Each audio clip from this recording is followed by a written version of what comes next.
We're talking to all the remaining candidates in the race for the White House on the eve of more crucial contests. It is an unprecedented moment just hours after Hillary Clinton and Donald Trump launched high-profile attacks against one another on foreign policy.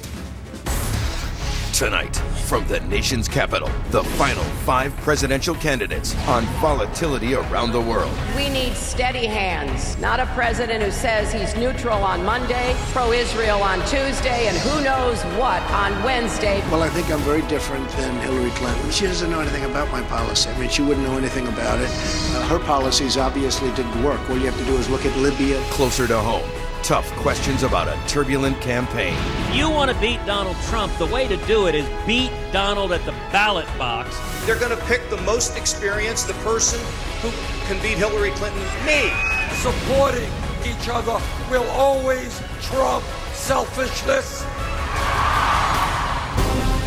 This is a CNN presidential primetime event, unlike any forum you've seen before. This may be one of the most consequential campaigns of our lifetimes. You're going to say that was the greatest vote I've ever cast. 5 candidates, 2 parties, 1 network, 1 night. It all begins right now.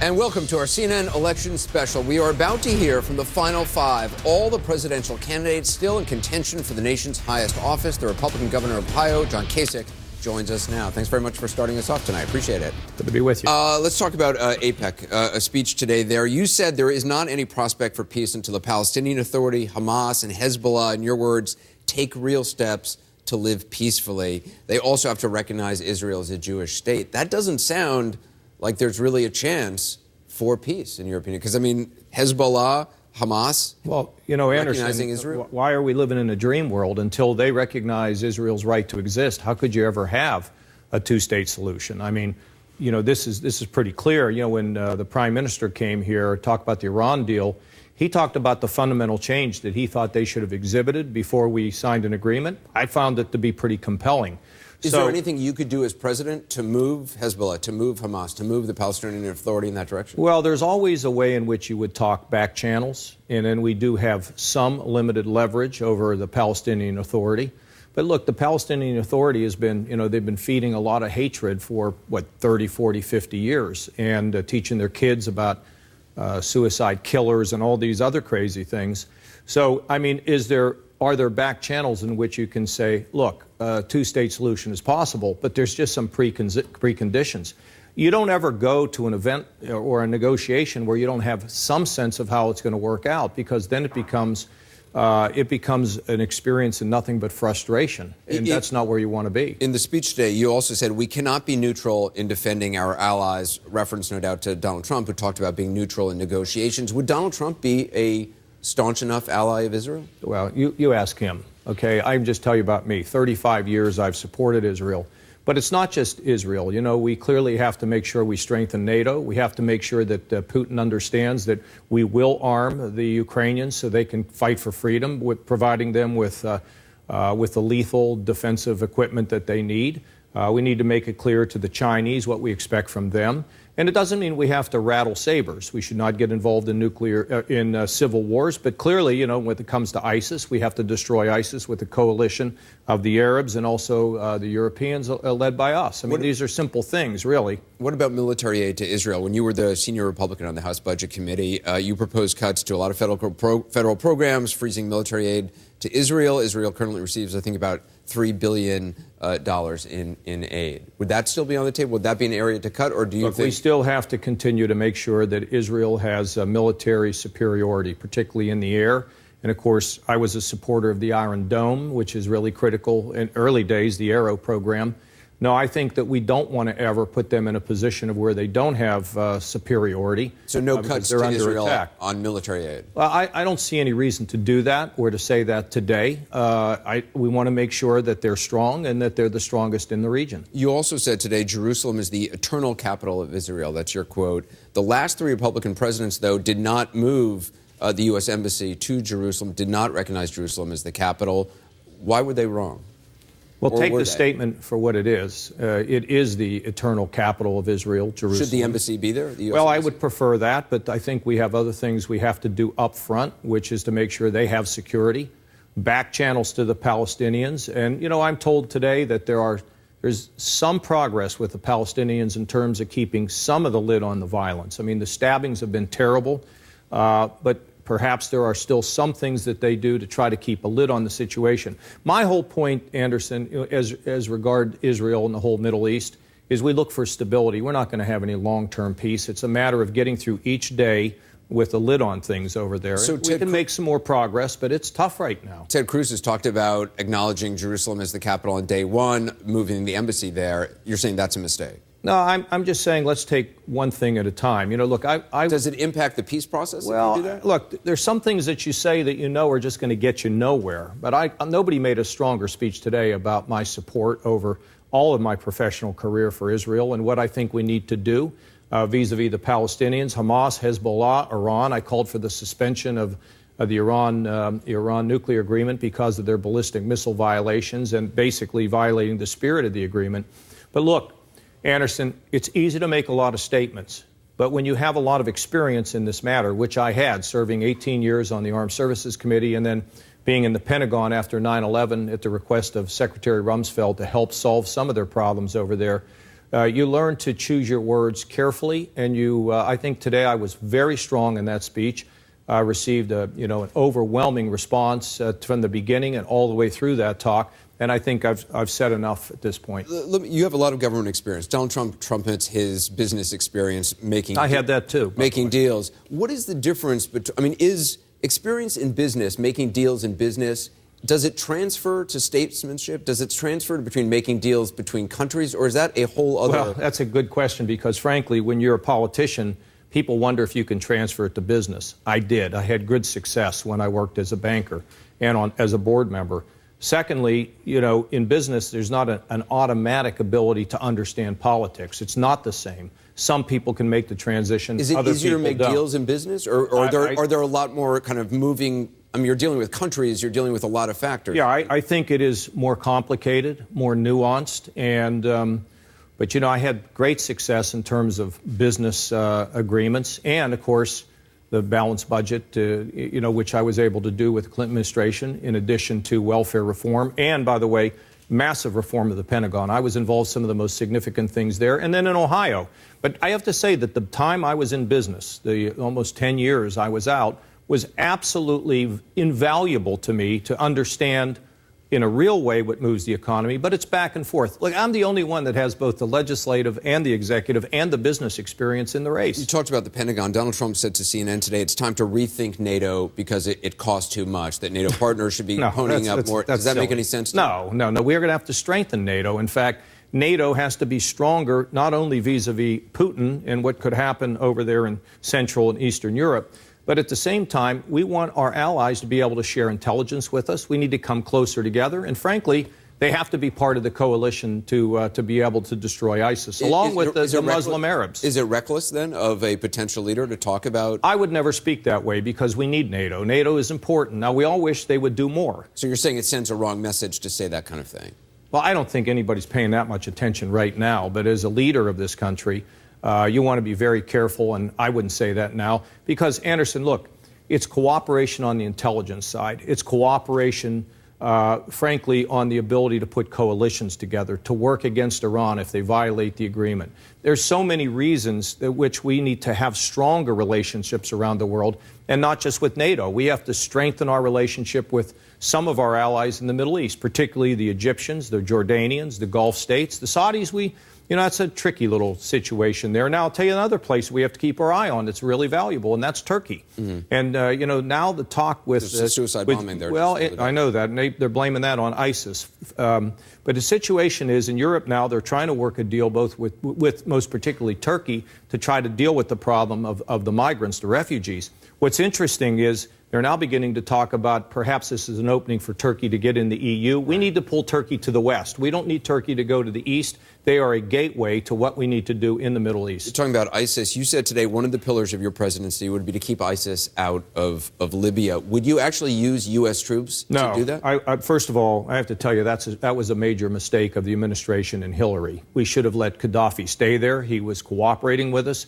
And by knocking him out, we turned this into the Wild West. There's about 6 or 7 cities in Libya that we have to pay attention to.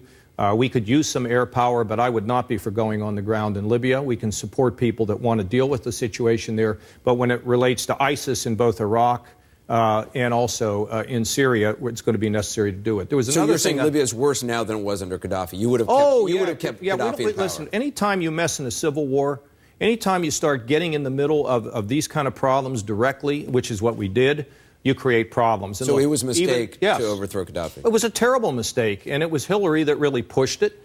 And let me tell you, when I was a very young congressman, we had troops in Lebanon in the middle of that civil war. Ronald Reagan tried to knock out Gaddafi. Well, let's stay on one thing here. In Lebanon, when they wanted to keep the troops there, and President Reagan actually did, I said, no, civil wars are bad, and it was quick. It was soon after that when we withdrew our troops because of the bombing in the barracks. But Reagan sent a message to Gaddafi basically with a missile. He didn't put troops on the ground, and it got Gaddafi's attention, and Gaddafi, really disarmed his nuclear operation. One other thing I wanted to tell you that I pointed out today that may have been lost. And I've been talking about giving the kind of support that we need to the people in Afghanistan, but I don't want to stay there forever.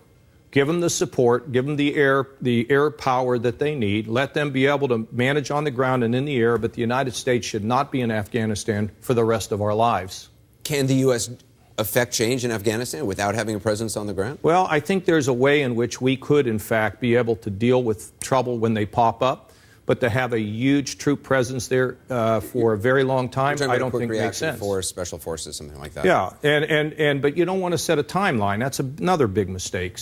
Which is something President Obama did early on. Yeah, and then he had to change the timeline, and you send a message. Okay, well, let's wait them out. It's just not smart. That's why you have to understand foreign policy and how to conduct it and how to leverage the support you have, and how do you bring people in and manage these Let's things. talk about Cuba then. President Obama is there today. You've been critical of the opening to Cuba. Starwood, the company, Airbnb, are now going to the island because of the president's new policy. Under your presidency, would companies like that be forced out? I'm not for doing any more to advance anything in Cuba until they... Look, we can't even meet with these ladies who have been marching every single Sunday to ask for human rights and people to be released from prison. Who have been in prison. Yes. And so what happens, the president hasn't even touched ground, and Castro's already criticizing the United States. The president says, well, that means we're communicating But has better. that ship sailed? I mean, businesses going in under your presidency, would you I don't want to expand any more. I'd have to think about exactly what I would do.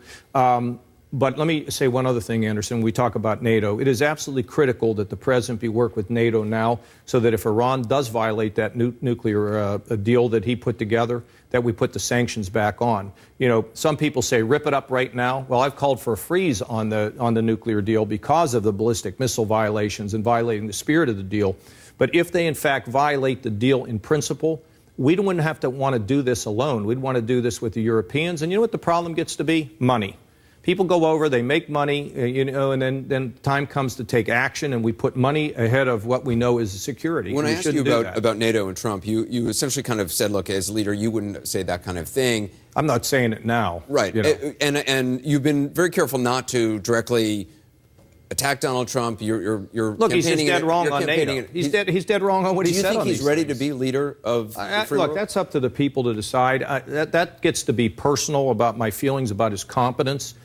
Just look at his statements, and I'm telling you what I think about it. And to say that we need to withdraw from NATO, we're not going to trade. He's not saying withdraw. He's saying lower. What does that mean? What we need to do is we need to have deeper relations. I mean, imagine that when the folks at Charlie were murdered, the magazine, they had a service, 1 million people in Paris. We didn't even send anybody. I mean, what are we thinking?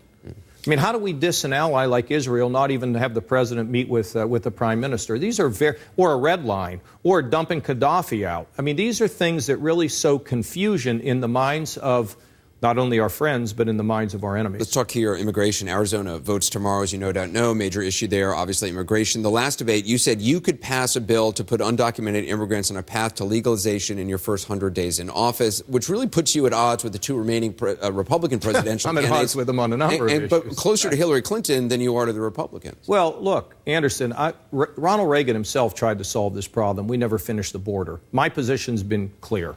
You finish the border, no one comes in, you go, I don't want to hear any excuses, you're going back. If you try to sneak in. A guest worker program, okay, you come in, work, you go back, and for the 11.5 million who are here, if they have not committed a crime since they've been here, they'll pay back taxes, a fine, probably be delayed in terms of when they can get benefits, and then they can be legalized and not citizens. The notion that we're going to go into homes and we're going to grab people out of their homes with their kids on the front porch crying. Are you kidding me? This isn't going to happen in America. There's not going to be a deportation force, no matter what. Well, look, no matter what Trump or others say.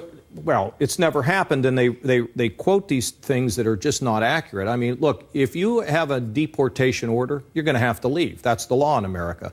But the idea that we're going to go around in the neighborhoods picking these people up is just not. First of all, it's not practical, and secondly, that's not the way we behave. What are we going to do? Just yank them out, handcuff them and put them in a car, and their kids are there? They're breaking up families? Come on, that's not. And I didn't say it could pass in 100 days. I will get them a plan in 100 days, coupled with the economic changes I want on tax cuts and balanced budgets and common sense regulatory. There's a new CNN poll out tonight. Good news and bad news for you. The good news, do you like good news first or bad news first? Whatever you want, All right. You choose. I'm a bad news first guy, but okay. I'm a catastrophist. But I'll give you the good news first. You're the only Republican that beats Hillary Clinton in a head-to-head matchup, 51% to 45%. 70% of Republicans, though, think you should drop out because it's impossible for you to win enough delegates to be the party's nominee. Well, I don't think anybody's going to have enough delegates to win the nomination before the convention. No matter what, this goes to the convention. Yeah, this is going to go to the convention. Look, if I hadn't won Ohio, if I had dropped out and Trump had won Ohio, he'd be the nominee. But he didn't. So to those 70% of Republicans who say you should drop out, you say? Well, I don't know who they are. And look, all these polls, I mean, people have been telling me all along what the polls are, and the pundits tell me what's going to happen, and they've never been right yet. I think God created pundits to make astrologers look accurate, to tell you the truth. But look, let me just tell you that I'm moving forward because I have the skill, the experience, the vision, and the record to fix the country. That, really matters. And then we're going to get to a convention. And delegates are going to think about two things. Who can win? I'm the only one that can win a general election. And number two, who can be president? Well, I have the experience to do it. Let me ask you a couple questions on that. Last week, you had Governor Romney campaigning with you in Ohio. Didn't endorse you, but urging people to vote in Ohio for you. A proponent of strategic voting. In Utah and Arizona, he's put out this robocall. I just want to play it for you and get you to talk about it. Hello, this is Mitt Romney, and I'm calling to ask you to join me in supporting Ted Cruz for president this Tuesday in the Utah Republican caucuses. This is the time for Republicans across the spectrum to unite behind Ted. He is the only Republican candidate who can defeat Donald Trump. And at this point, a vote for John Kasich is a vote for Donald Trump. Campaigning for you last week in Ohio. Does it make any sense? Well, of course it doesn't. I mean, how do you come out one week and say he's got a great record and then the next week? But look, if he says that a vote for somebody else is, a vote for Trump or whatever, you just read the polls. I'm the only one that wins the general.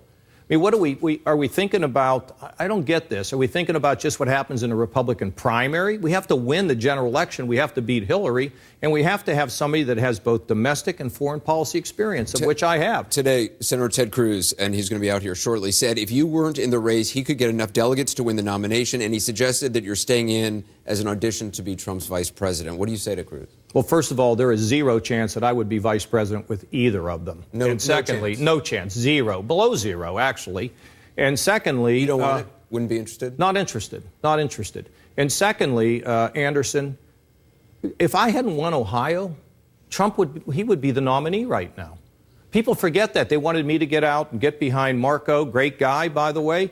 I didn't. And you know what? Let me just tell you, my message of hope, my message of how we can fix the problems of income insecurity, how we can fix the problem of a lack of wage increases, and what's going to happen to our children is a vital message. So it's important to be out there, for me to be out there, to have this voice and the voice of my team heard across the country. So when Cruz calls you a spoiler candidate, you say? That's name calling.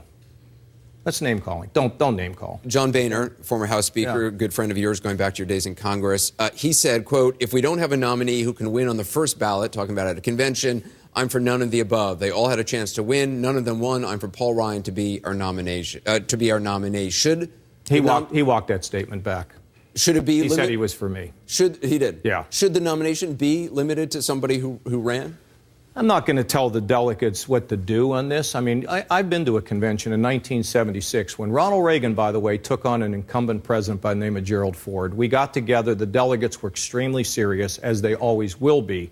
And they will measure, because they're going to be political types, local party officials, former members of Congress, members of the legislature. They will go try to decide who can win in the fall and who can be president. Today, when we talk about all this process, it's all like about who's going to be nominated. We shouldn't forget the most important thing. Who can lead this country? Finally, at the convention, Donald Trump has said there could be riots if he's not made the nominee. You're the governor of Ohio. This would happen under your watch. Are you planning to call out the Ohio National Guard, just in case? We always manage events where we think there could be problem as best we can. But that kind of language is not acceptable. And in addition to that... not acceptable for a leader to make? Yeah, absolutely. What kind of language should a leader say? Well, you know what? I went to the convention. I gave it the best I could, and I didn't win. And God bless everybody here, and God bless America. And let's get behind a person that won, and let's move forward and win the White House. Do you think that encourages people to riot, encourages people to act? Well, I don't think that kind of language is good. I mean, you don't think it is. I know you don't think it is. So either do I. Either do people when they hear it. It's not something, it's not a head shake. We're running for President of the United States of America to be the leader of the world, the commander-in-chief, and lead this country forward. And we have to be better than that kind of language. Governor John Kasich, thank you very much. Thanks. Always a pleasure. Okay, Appreciate it. Thank you. We're going to hear from Donald Trump shortly, but next it is Senator Ted Cruz's turn. Much more of our election special, The Final Five, ahead.